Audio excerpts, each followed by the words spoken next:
Decker, we've just finished up at the 2020 NAB AFL draft. How have you seen the pies tonight?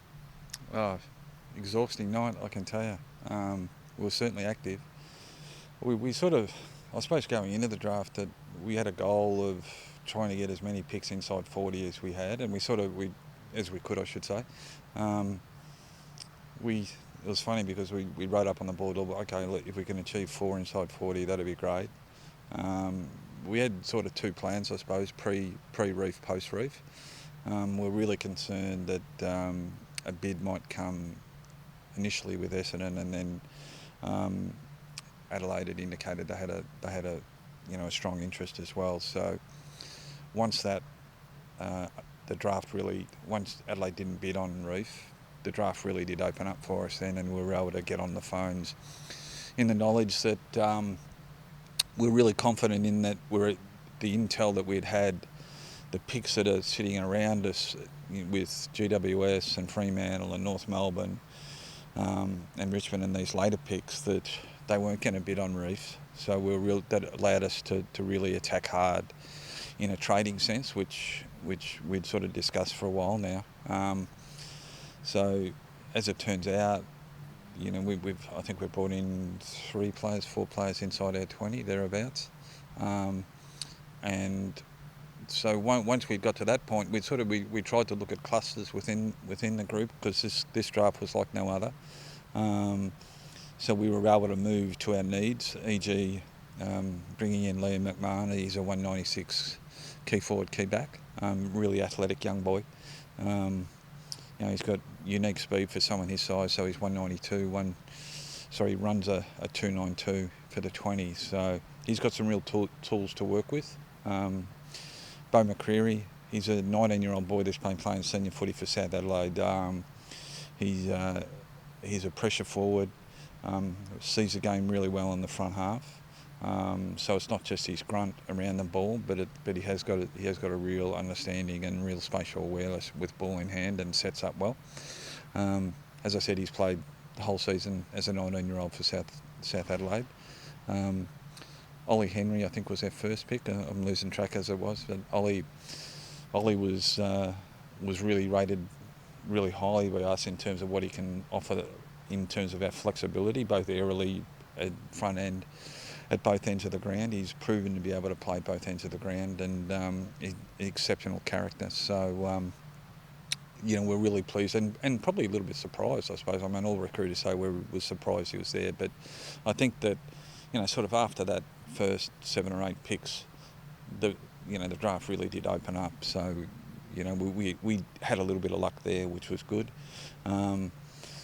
I spoke to Brodie Grundy this morning, and he said, look, make sure you bring a couple of South Australian boys. So we brought in a young fella from the Eagles, Caleb Poulter, who's 190 odd, has demonstrated ability to play wing, mid, forward, very strong aerially, left footer, and elite kick.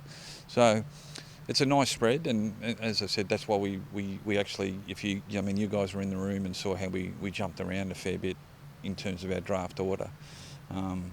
So that was pleasing for us. So yeah. So we do have 4 picks inside 31, the 6 inside 44. This can give the Magpie Army good confidence for the future with those selections. Yeah, I think so. And I mean, tomorrow we attack the rookie draft as well. So I was just looking at the draft board there, and there's some boys there that we still rated quite highly that are they're still there. And again, that's how this draft has rolled out. It's just so unique. I don't think there'll be a lot of picks in the rookie draft, because I think a lot of clubs will hold over picks for the mid-season draft. So we can, that gives us a little bit of confidence as well. So hopefully we can have another good result tomorrow. And we picked up Finlay McRae at number 19, brother of Jack McRae at the Bulldogs, All-Australian. Pretty happy with that one? Oh, definitely. I mean, he adds something different to that particular group of boys that have come in. As we said, Ollie brings something forward back. Caleb, tall mid, plays wing, goes forward. And Finlay can play both inside and outside. Probably more suited at this particular time to the wing, but he's but he's an outstanding talent and an outstanding young man. From if he's half as good as his brother, we'll be more than happy.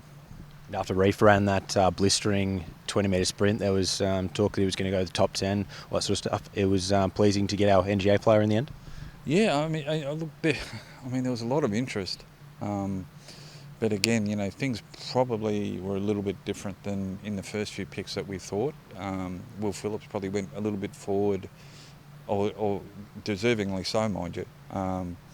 He went a little bit forward than normal. Than we would have thought. That probably opened things up a little bit for us.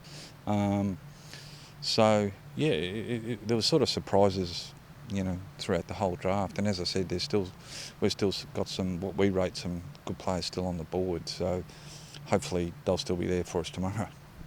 And to round it out, we were pretty active in the trades tonight. We've got a few future round picks for next year. Yeah, and that was really pleasing.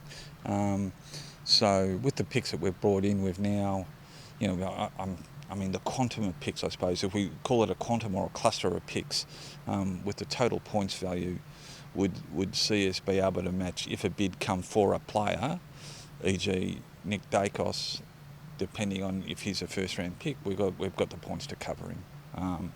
So that's really pleasing.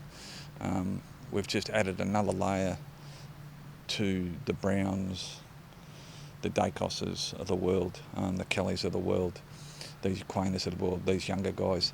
So now, I know the coaches are really excited about what lays in front of them. And as I said, I'm hopeful that we've brought a spread of players that have got that real hunger and real character to be able to really attack the program, and we're pretty confident of that. We're very confident of that. Thanks, Derek. Congrats on a big night at the office.